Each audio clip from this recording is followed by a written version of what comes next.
Как быстро разморозить холодильник? Нужно нагреть воды, накипятить, разлить по емкостям.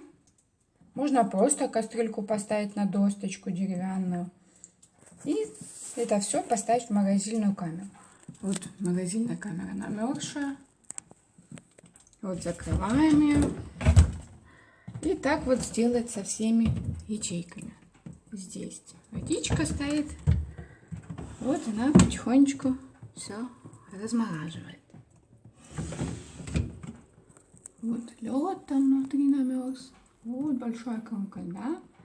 И там мы очень быстро все разморозим с помощью горячей воды.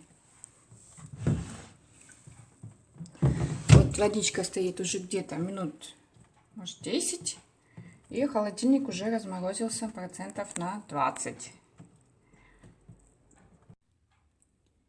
По прошествии получаса, минут 40, холодильник полностью разморозился. Нет нигде льда. Вот видно. Вот он отпадает вот такими вот кусочками. И вы его просто легко собираете. И все, ваш холодильник готов к мойке. Можно смело его мыть и опять использовать по назначению.